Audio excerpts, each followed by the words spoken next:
तो इस कहानी की शुरुआत होती है बेन नाम के एक 10 साल के लड़के से, जो कि अपनी क्लास का एक काफ़ी ज़्यादा शरारती लड़का था। अब बेन जो है वो एक बार समर वेकेशन में अपने ग्रैंडपा मैक्स टेनिसन और अपनी कज़न सीज ग्वेन के साथ एक रोड ट्रिप पर जाता है।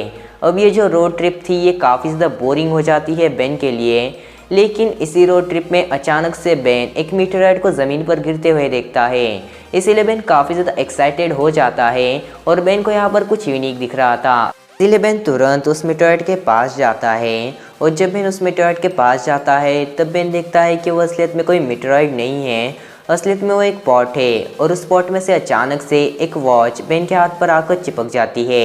बेन काफ़ी ज़्यादा डर गया था। बेन उस वॉच को निकालने की काफ़ी ज़्यादा कोशिश करता है, लेकिन इसी हड़बड़ी में बेन उस वॉच को एक्टिव कर देता है और वो वॉच एक्टिव होने के बाद बेन को एक एलियन में ट्रांसफॉर्म कर देती है।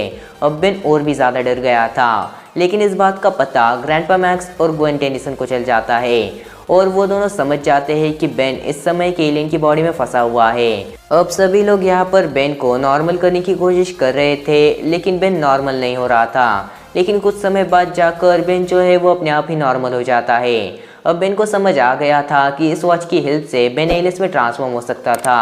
अब बेन को एक काफ़ी ज़्यादा यूनिक वॉच मिली थी, इसीलिए बेन इस वॉच को छोड़ने वाला थोड़ी नहीं था। इसीलिए बेन जो है वो इस वॉच का यूज़ करना स्टार्ट कर देता है। लेकिन ग्रैंडपा मैक्स और ग्वेन को ये चीज़ बिल्कुल भी पसंद नहीं थी कि बेन इस वॉच का यूज़ करे, क्योंकि उन्हें ये लगता था कि इस वॉच के चलते बेन को यहाँ पर काफ़ी सारे प्रॉब्लम्स का सामना भी करना पड़ सकता है। लेकिन बेन कहाँ मानने वाला था। अब बेन इस वॉच का यूज़ कई सारे अच्छे कामों में भी करने लगा, जैसे कि बेन जो है वो कई सारे क्रिमिनल्स को पकड़ने लगा और कई सारे विलन्स को अर्थ को डिस्ट्रॉय करने से रोकने लगा। एंड इसीलिए ग्वेन ग्रैंडपा मैक्स ने भी यहाँ पर बेन को ओमनिट्रिक्स को यूज़ करने की परमिशन दे दी, जिसके बाद जो बेन है वो कई सारे विलन्स को इसी तरीके से रोकता गया। अब इस समय तक बेन के पास 10 एलियंस आ चुके थे और बेन इन 10 एलियंस का काफ़ी ज़्यादा अच्छी तरीके से यूज़ करना भी समझ गया था। बेन की इन 10 एलियन की लिस्ट में शामिल था Cannonbolt, Overflow, Heatblast, Excite, Grey Matter, Diamondhead, Upgrade, Stinkfly and Wildvine. अब ये 10 के 10 एलियन अपनी अपनी यूनिक पावर के चलते बेन को यहाँ पर काफ़ी ज़्यादा पसंद थे और ये 10 के 10 एलियंस की पावर की हेल्प से बेन एक सुपर हीरो बन गया था। लेकिन अचानक से एक दिन जब बेन यहाँ पर कुछ स्पेस के विलन से लड़ रहा था, तभी अचानक से बेन की जो ओमनिट्रिक्स है वो बेन को यहाँ पर रैंडम एलियंस में ट्रांसफॉर्म करना स्टार्ट कर देती है। बेन जो है वो किसी तरीके से उन विलन से निपटता है, लेकिन यहाँ पर प्रॉब्लम और भी ज़्यादा तब बढ़ती है तब ओमनिट्रिक्स जो है वो और भी ज़्यादा शोर करना स्टार्ट कर देती है। एंड अब तक बेन के पास सिर्फ और सिर्फ 10 ही एलियंस थे, लेकिन ओमनिट्रिक्स जो है वो शोर करते करते यहाँ पर एक और नए एलियन को अनलॉक कर देती है। एंड बेन को यहाँ पर 11वें एलियन को देखकर काफ़ी ज़्यादा खुशी होती है और काफ़ी ज़्यादा बेन यहाँ पर क्यूरियस हो जाता है कि आखिरकार ये एलियन कैसा होगा। एंड इसीलिए बेन तुरंत ही उस एलियन में ट्रांसफॉर्म हो जाता है। जैसे ही बेन उस एलियन में ट्रांसफॉर्म होता है, बेन के माइंड में एक अजीब सी आवाज़ गूंजने लगती है और बेन उस एलियन का नाम गैक्स रख देता है। अब गैक्स काफ़ी ज़्यादा पावरफुल था और इसीलिए बेन को गैक्स जो है वो काफ़ी ज़्यादा पसंद आ रहा था। लेकिन यहाँ पर प्रॉब्लम काफ़ी ज़्यादा बढ़ती जा रही थी, क्योंकि जो ओमनिट्रिक्स है वो और भी ज़्यादा शोर कर रही थी। अब गैक्स का यहाँ पर यूज़ बेन काफ़ी ज़्यादा करने लगा था। अब यहाँ पर सिर्फ और सिर्फ ओमनिट्रिक्स शोर ही नहीं कर रही थी, कई बार ओमनिट्रिक्स बेन को रैंडम एलियंस में भी ट्रांसफॉर्म कर रही थी। एंड इसी बीच बेन अचानक से एक पर्सन से मिलता है जो कि काफ़ी ज़्यादा बूढ़ा और काफ़ी ज़्यादा वीक लग रहा था। अब ये पर्सन खुद को विल कहकर इंट्रोड्यूस करता है और यहाँ पर विल जो है वो यहाँ पर बेन को गैक्स की पावर को शो करने के लिए कहता है। बेन यहाँ पर गैक्स के पावर को दिखा ही रहा था कि तभी विल मौका देखकर गैक्स की पूरी ताकत को एब्जॉर्ब कर लेता है और बन जाता है विल गैक्स। असलियत में गैक्स जो है वो विल गैक्स का ही एक पार्ट था जो कि ओमनिट्रिक्स के अंदर फंस गया था। एंड अब विल गैक्स को चाहिए थी बेन की ओमनिट्रिक्स, लेकिन बेन तो ओमनिट्रिक्स को दे नहीं सक रहा। इसीलिए विल गैक्स और बेन के बीच में काफ़ी बड़ी फाइट हो जाती है। एंड यहाँ पर बेन का कोई भी एलियन विल गैक्स को हरा नहीं पा रहा था, इसीलिए बेन विल गैक्स के सामने काफ़ी ज़्यादा कमज़ोर पड़ता जा रहा था। लेकिन बेन अचानक से यहाँ पर अपग्रेड में ट्रांसफॉर्म हो जाता है और अपग्रेड में ट्रांसफॉर्म होने के बाद बेन ओमनिट्रिक्स के अंदर ही चला जाता है। अब ओमनिट्रिक्स में बेन जो है वो जब अपग्रेड बनकर जाता है तब ओमनिट्रिक्स में शॉकरॉक नाम के एक एलियन का जो डीएनए है वो लीक हो जाता है और इसी समय बेन के ओमनिट्रिक्स का मास्टर कंट्रोल भी अनलॉक हो जाता है, जिसकी हेल्प से बेन अपने मुताबिक किसी भी एलियन में यहाँ पर स्विच कर सकता था। एंड बेन जो है वो मास्टर कंट्रोल की हेल्प से विल्गैक्स को हराने में कामयाब भी हो जाता है, जिसके बाद बेन देखता है कि जो उसकी ओमनिट्रिक्स है वो यहाँ पर अपडेट हो गई है। लेकिन जिसके बाद भी बेन ओमनिट्रिक्स को उतारता नहीं है, बेन ओमनिट्रिक्स को आगे पे नहीं रखता है और वही सारी चीज़ें करता है, विलन्स को हराता है और ऐसी सारी चीज़ें कंटिन्यू रहती है। लेकिन बेन नोटिस करता है कि एलियंस के ऊपर अब एक रॉकी सा आर्मर आ रहा है और एलियंस की जो पावर है वो कई गुना ज़्यादा बढ़ रही है। बेन को समझ नहीं आ रहा था कि ऐसा क्यों हो रहा है एंड बेन को भी इसके चलते काफ़ी ज़्यादा बेनिफिट प्रोवाइड हो रहा था, क्योंकि बेन के एलियंस की पावर कई गुना ज़्यादा बढ़ रही थी और बेन को इसके चलते कोई भी प्रॉब्लम नहीं थी। अब ऐसा कई बार हो जाता था कि बेन नॉर्मल एलियंस में ट्रांसफॉर्म होता था तो कई बार बेन ओमनीनेस एलियंस में ट्रांसफॉर्म हो जाता था। विल्गैक्स जो है वो इसी मौके का फ़ायदा उठाने की कोशिश करता है और विल्गैक्स कई बार बेन को कहता है कि तुम इन एलियंस का यूज़ करना बंद कर दो और ये जो एलियंस है ये काफ़ी ज़्यादा खतरनाक भी हो सकते हैं। बेन यहाँ पर विल्गैक्स की बात नहीं मानता है एंड इसी समय बेन शॉकरॉक में ट्रांसफॉर्म हो जाता है एंड इस एलियन का डीएनए जो है वो ओमनिट्रिक्स में लीक हुआ था। अब शॉकरॉक में ट्रांसफॉर्म होने के बाद विल्गैक्स और शॉकरॉक की काफ़ी बड़ी वाली फाइट हो जाती है, लेकिन यहाँ पर शॉकरॉक विल्गैक्स को काफ़ी ज़्यादा आराम से हरा देता है। इसके बाद बेन सोच में पड़ जाता है कि क्या उसे ओमनिट्रिक्स को उतारना चाहिए या फिर नहीं।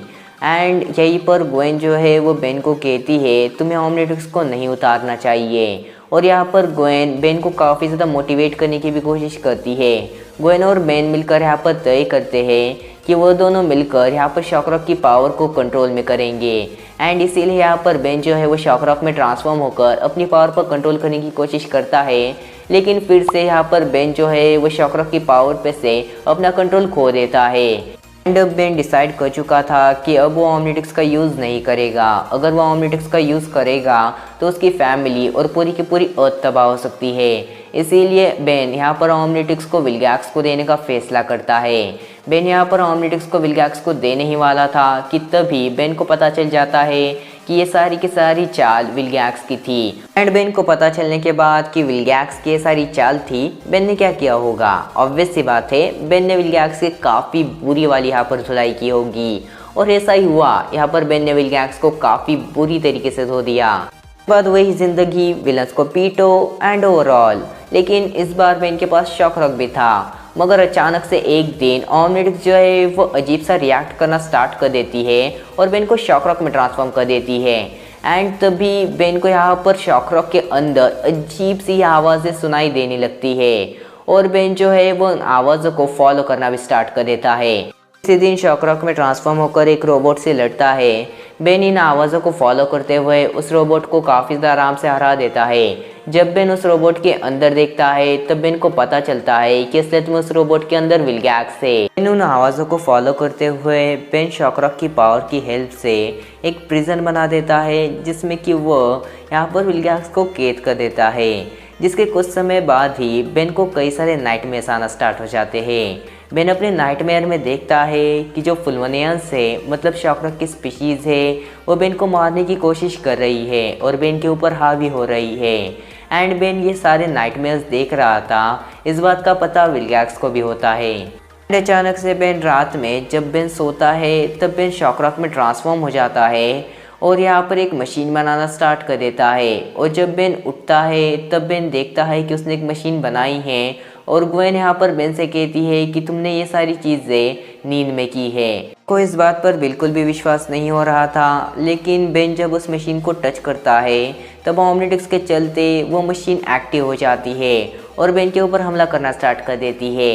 एंड बेन उस मशीन को तोड़ने की कोशिश करता है, लेकिन वो मशीन फिर से खुद को हील करना स्टार्ट कर देती है। बेन काफ़ी ज़्यादा कोशिश करता है, उस मशीन को काटता है, उस मशीन को तोड़ता है, लेकिन वो मशीन फिर से ठीक हो जाती है। एंड इसी समय बेन शॉकरॉक में ट्रांसफॉर्म हो जाता है। शॉकरॉक में ट्रांसफॉर्म होने के बाद विल्गैक्स को आज़ाद कर देता है, लेकिन वो मशीन शॉकरॉक की पूरी ताकत को यहाँ पर एब्जॉर्ब करना स्टार्ट कर देती है और एक काफ़ी पावरफुल एनर्जी बीम स्पेस में लॉन्च कर देती है। एंड इसी वक्त जो विलगैक्स है वो इस मशीन को यहाँ पर डिस्ट्रॉय कर देता है, लेकिन इस समय तक काफ़ी ज़्यादा देर हो गई थी क्योंकि इस मशीन ने बेन की लोकेशन को फुलमानियस तक भेज दिया था। एंड ये बात विलगैक्स बताता है।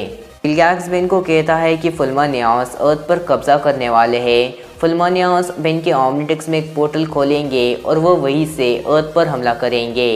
एंड बेन यहाँ पर विलगैक्स की बातों पर यहाँ पर विश्वास तो नहीं करता है, लेकिन आखिर में जाकर बेन को भी विलगैक्स की बातों पर विश्वास करना पड़ता है और बेन जो है वो यहाँ पर विलगैक्स की हेल्प लेने के बारे में सोचता है। विलगैक्स ऑमनिट्रिक्स के बारे में काफ़ी कुछ जानता था, इसीलिए विलगैक्स बेन को और खुद को ऑमनिट्रिक्स के अंदर ले जाता है, जहाँ पर बेन के पास अब ऑमनिट्रिक्स नहीं थी, लेकिन वहाँ पर कई सारे एलियंस के डीएनए थे। एंड बेन जिस भी एलियन के डीएनए को यहाँ पर टच कर रहा था, बेन उस एलियन में ट्रांसफॉर्म हो जा रहा था, इसीलिए बेन एलियंस की पावर को भी यूज़ कर पा रहा था। लेकिन यहाँ पर प्रॉब्लम ये थी कि फुलमानियस आ गए थे एंड फुलमानियस विलगैक्स और बेन पर हमला कर रहे थे, मगर किसी तरीके से विलगैक्स और बेन फुलमानियस को हराते हुए आगे बढ़ते हैं। एंड वो आगे देखते हैं कि फुलमानियस अब आ चुके हैं और उन्होंने अपनी एक पूरी आर्मी बना ली है। एंड यहीं पर बेन मिलता है ग्लिच से। अब जो ग्लिच है वो असलियत में यहाँ पर खुद की बैक स्टोरी बताती है। ग्लिच जो है वो असलियत में तब क्रिएट हुई थी जब बेन अपग्रेड में ट्रांसफॉर्म होकर ऑमनिट्रिक्स के अंदर जाता है। तब ऑमनिट्रिक्स में अपग्रेड का डीएनए टूट जाता है एंड बेन और अपग्रेड के डीएनए के चलते यहाँ पर ग्लिच क्रिएट होती है। ग्लिच विलगैक्स और बेन की हेल्प करती है ताकि वो फुलमानियस को रोक सके। एंड यहाँ पर ये तीनों मिलकर फुलमानियस को रोकने की कोशिश करते हैं, लेकिन यहाँ पर ये तीनों फुलमानियस के सामने ज़्यादा कुछ नहीं कर पा रहे थे, इसीलिए बेन शॉकरॉक के डीएनए का यूज़ कर शॉकरॉक में ट्रांसफॉर्म हो जाता है। लेकिन यहाँ पर ये जो फुलमानियस का लीडर था वो किसी फुलमानियन के ऊपर अपना काबू कर पा रहा था, इसीलिए वो शॉकरॉक के ऊपर भी अपना काबू कर लेता है। एंड जो फुलमानियस का लीडर था वो काफ़ी ज़्यादा पावरफुल है, इसीलिए वो बेन की शॉकरॉक पर काबू करने में भी कामयाब हो जाता है और बेन की यहाँ पर पूरी की पूरी मेमोरी ही चली जाती है। अब इस फुलमानियन का नेम था हाई ओवरराइड। अब यहाँ पर बेन पूरी तरीके से इस फुलमानियन के कंट्रोल में था एंड यहाँ पर बेन जो है वो विलगैक्स से फाइट करना स्टार्ट कर देता है और विलगैक्स को उसी पोर्टल में फेंक देता है जहाँ से ये फुलमानियंस आ रहे थे। एंड यहाँ पर बेन ग्लिच के पीछे भी पड़ जाता है, लेकिन इसी समय यहाँ पर ग्रैंडपा मैक्स और ग्वेन भी ऑमनिट्रिक्स के अंदर आ जाते हैं। ग्रैंडपा मैक्स और ग्वेन किसी तरीके से बेन को उसकी बीती बातें याद दिला देती है, जिसके चलते यहाँ पर बेन फिर से एक बार नॉर्मल हो जाता है। अब बेन यहाँ पर फुलमानियन के कंट्रोल में नहीं था, अब बेन यहाँ पर पूरी तरीके से खुद के कंट्रोल में था। And Ben, grandpa max, Gwen और यहाँ पर ग्लिच मिलकर इन फुलमानियस का सामना करने की कोशिश करते हैं। यहाँ पर हर कोई एलियंस के डीएनए को टच कर उन एलियंस में ट्रांसफॉर्म हो जाता है, जैसे कि ग्वेन यहाँ पर स्टिंगफ्लाई में ट्रांसफॉर्म हो जाती है, ग्रैंडपा मैक्स कैनन बोल्ट में, और बेन का तो कुछ अलग ही चल रहा था। बेन यहाँ पर एक एलियन की पावर को यूज़ नहीं करता है, बेन कई सारे एलियंस की पावर को यूज़ करता है। यहाँ पर हीट ब्लास्ट, 4 आर्म्स, एक्साइट और यहाँ पर डायमंड हेड की पावर को यूज़ करता है। और अब फाइनल फाइट का वक्त था, जहाँ पर ग्रैंडपा मैक्स और ग्वेन काफ़ी ज़्यादा आराम से हार जाते हैं, लेकिन बेन जो है वो किसी तरीके से हाई ओवरराइड का सामना करता है और आखिर में जाकर हाई ओवरराइड को उसी पोर्टल में फेंक देता है और ग्लिच उस पोर्टल को बंद कर देती है। लेकिन यहाँ पर ग्लिच बताती है कि अब ऑमनिट्रिक्स रिबूट होने वाली है और यहाँ पर जो ग्लिच है वो ग्वेन की गाड़ी के साथ मर्ज हो जाती है और किसी तरीके से ग्लिच, ग्रैंडपा मैक्स, ग्वेन और यहाँ पर बेन को ऑमनिट्रिक्स से बाहर निकाल आती है। एंड यहाँ पर ऑमनिट्रिक्स पूरी तरीके से रिबूट हो जाता है और बेन ऑमनिट्रिक्स को फिर से एक बार पहन लेता है। एंड यहीं पर ख़त्म होता है रिबूट की फुल स्टोरी का पार्ट 1। लेकिन स्टोरी आगे भी काफ़ी सारी बाकी है। आगे तुम्हें पता चलेगा बेन के एक नए राइवल के बारे में, ऑमनिट्रिक्स के एक नए अपडेट के बारे में, बेन की एक यूनिवर्स ट्रिप के बारे में, एक मल्टीवर्स वॉर के बारे में और फ्यूचर के बेन के बारे में। सो अगर तुम्हें पार्ट 2 चाहिए तो इस वीडियो पे 4K लाइक और 500 कमेंट कंप्लीट कर लेना। सो बस मिलते हैं नेक्स्ट वीडियो में, तब तक के लिए गुड बाय।